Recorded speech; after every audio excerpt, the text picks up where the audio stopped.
Okay, guys, welcome to another series. This is something we haven't really done before, but we have some very astute, beautiful guests behind us. We have my beautiful baby girl, Giselle, here. We're going to do a little Q&A panel. Full disclosure, these guys are being held here against their will. They do not want to be here at all, as you can tell. They're all very busy, very active.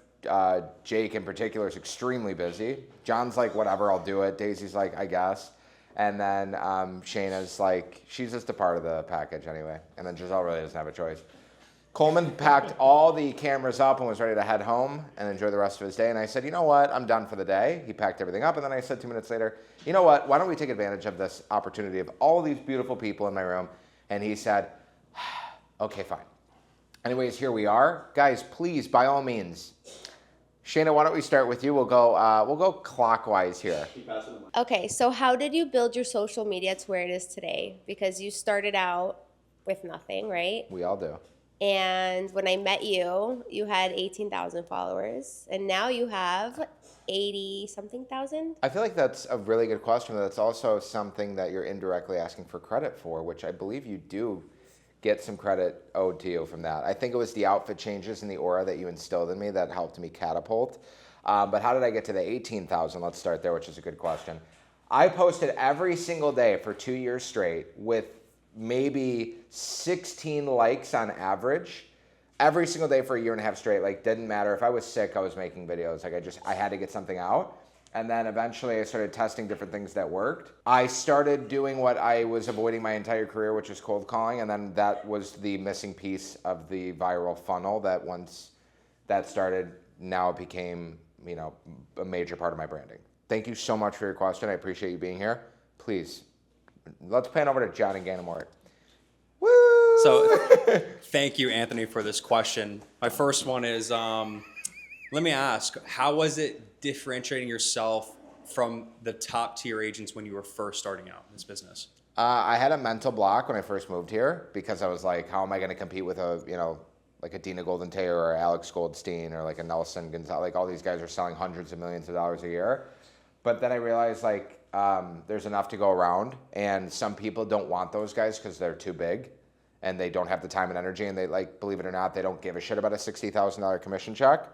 And I just sold the fact that I moved away from my family, my friends, and everything I've ever known to like move here, and I have to make it work. It was sink or swim, and they just bought into my energy.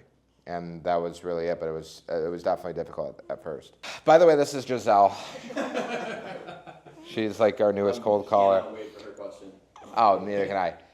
But also to add to the social media, I didn't know what to post entirely. I didn't know when, didn't know what to say, and my mentor gave me guidance on that. Also, to answer your question, John, to go back to your question, I did have a mentor that instilled like a crazy delusional confidence, kind of like how I inject you, Jake, and a former partner of ours, Adam, with just a delusional amount of confidence, because that's how it starts. Like, you can't be normal and cold call every single day and not get any results for 2 months. You can't be normal and make videos every day for a month or 3 months or 6 months and not get any results, and then just keep going and believing that you have something of value. Like, you have to be a little crazy. My question is, what do you think are the biggest time wasters spent by brand new agents?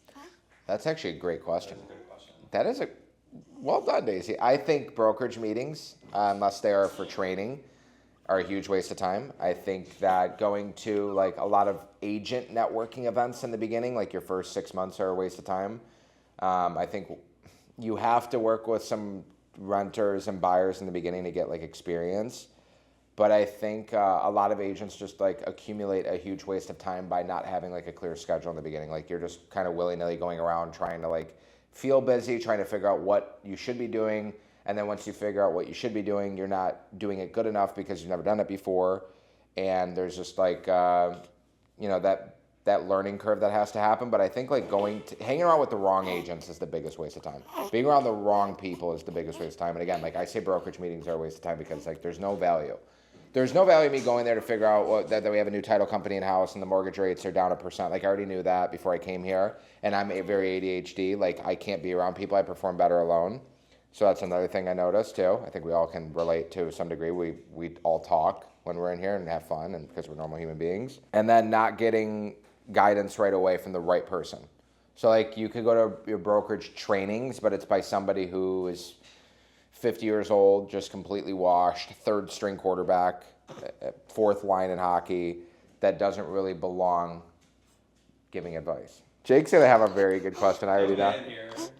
Got it up and ready. All right, you ready? So, Anthony, Yes, Jake. let's say you had to start from scratch tomorrow. Okay. No pipeline, no listings. What are the three top things you would make sure were part of your daily routine right away? I would definitely cold call. I would try and find the most valuable agent at my office and try and befriend them over day. Like every single day I would spend some time with them. I'd get coffee for them. I would do all of their, like the shit they don't want to do, I would do to try and do open houses for them and try and like learn how they work, try and learn how they operate. The third thing I would be doing is like learning about the area that I'm selling in every single day. And like just honestly finding two agents, maybe not just one or two agents at my office that are like big, but they're not too big, but they would give me the time of day and just literally like just learn everything I can from them. And then in the meantime, I'd be literally obsessing over my craft every single day. Like those three things would be the main consumption of my day. Other than that, I'd be breathing and sleeping. Okay, so my next question is, how do you balance everything in your life with everything you have going on? I have a beautiful. I'm looking at him. I have a beautiful future wife to be, mother of my child named Shayna, and she is the most helpful, thoughtful, most involved female I've ever had in my life. And I think any guy would be extremely lucky to even find someone that does half of what you do for me. Okay, but other than that, like you go to the gym. Okay, but like whatever. I wasn't asking for you to like. Okay, I love you and thank you. Shut up. Just I mean, no, because you work out a lot. You make time to mentor people. massive action taker. I just do. Whatever is on my to-do list, I do. And I don't procrastinate. I make time for the things that are important. I delegate the things that I don't want to do. If it doesn't bring me money or joy, I push it to the side. And that's it. And I have great people around me that I trust, that know my systems. Literally everybody here knows how I operate, knows that I have 14 different group chats with 25 people in there because I am a fanatic psychopath. There's one person for this, one person for that. Jake knows firsthand. It seems crazy in the moment. You guys probably all think I'm crazy, but you start to learn that there's a method to the madness, and that's how I'm able to do it. Like, And you're super organized. I'm super organized, super OCD. Everything's color-coded in the closet. My Google Drive is like my closet. My leads is organized like my closet. Like my team, the way that we operate, the way that we function, all the SOPs. Everything has a system, because if not, it won't be duplicatable. And I want my business and my systems to carry on, even if I was not here. If I was dead, I want John and Jake to be like, well, I know his blueprint. I know what he does. I know how he manages his leads. I know how he calls. I know what he says. I know how he farms. And I'm a farmer. I mean, like, I farm.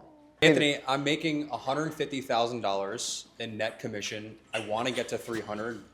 Very consistent, very disciplined. I do the right things every day. Okay. What would you recommend for me to get to the next step in my business? I would double down on your sphere of influence, start getting more referrals, start taking out your biggest clients to lunches and dinners. I would start calling more expensive properties. I wouldn't try to necessarily do more units. I would just try and get higher price point properties. What else did you say? Like, if you're making How do 100. you get to the next step? I'm making 150. I want to get to Oh 300. yeah, I would not do any referrals unless they were really meaningful. I wouldn't deal with a lot of buyers unless they were meaningful or they had a certain price point attached to it. I would start hiring people and expanding, whether it be a transaction coordinator, a full-time videographer, and an ICA. Like, I would hire, expand, and double down on the 2 or 3 things that are working. Because if you're making 150, you've already proven that you have like a system to last and outlast a lot of the majority of agents. But now it's just about figuring out what works and killing what doesn't. What would you say are 3 good habits to have as a new agent and 3 bad habits to have as a new agent? A bad habit would be taking advice from everybody. Yeah, like Get in the morning, dial in. yeah, literally like taking bad advice from people or taking advice from everybody, right? Like if I go online, it's so easy nowadays to make money, but it's so easy to get distracted. Like I don't want a big menu when I go out to a restaurant. Like Cheesecake Factory's menu is too much. I was on Netflix yesterday and I'm like, where's the show I was watching? Like, I can't even remember what show I was watching because there's 5,000 things in my face. So I would just figure out the 2 or 3 people that I resonate with and like and listen to them and them only. Like people that are in real estate that are established. 2, I would have a very, very good schedule and routine. Even if I wasn't the most efficient with my time, I would wake up at the same time, go to bed at the same time, call at the same time. 3rd bad habit, just being really like inconsistent. I want to think of like a deeper, like non-surface level answer, but that's like you're 2 for 2 on good questions. 3 good habits, being very consistent. Honestly, just the inverse, being very consistent, following advice of good people, good habit of like picking what angle you're going to use to lead generate and only doing that until you like get really good at it. Like if you're going to door knock. You don't have to, it's not bad if you do door knocking and cold calling, but like door knock first, get really good at door knocking, and then you start adding cold calling and all the other stuff. We've heard about the cold calling and the following up and all of that for lead generation. Can you explain why nesting is also a very important aspect that should be implemented in every realtor's life? Jake, you are probably one of the most secret assassin killers when it comes to nesting. And for those of you that don't know what nesting is, it's exactly what it sounds like. It's you as the bird being in your little home at the same day, at the same time, being very familiar with your surroundings, and you do the same routine pretty much. Example, Jake and I love Houston's. We are addicted to Hillstone Houston's and everything under this umbrella of whatever this corporation is called at the top, Houston's LLC. We believe that if we keep being seen at the same places by the same people, we will become more familiar. People will start to get curious. I always say, consistency creates curiosity and persistence wears down resistance. If I keep following up with a Greco, eventually I'm wearing down his resistance of saying no. That guy hung up on you earlier, you called him back, he broke down his resistance and you were able to get another 2 minutes with him on the phone and really figure out his real answer. But if it goes down to being consistent. If you are going to Houston's in Boca at 5 o'clock on Wednesday and then next week you're in Coral Gables at Monday at 3, no waiter, waitresses, or developer or local homeowner is going to be like, oh, I seen that guy there last time. I've seen that guy 15 times in a row. It's never going to happen. Same thing with the marketing. Same with my analogy of like calling New York. Yeah, there's the boroughs all like there's 5 different places and then there's 100 places within each one of those that I could call. So I'm about being like a sniper approach. Very, very, very, very, very specific. Coleman Reese, director and executive producer at Reese Media here. I just had a quick question for you. 5 seconds of your time. Yeah, please, go ahead. So I'm in the process of hiring 2 people to expand my team. I know you've built a couple different teams over the years.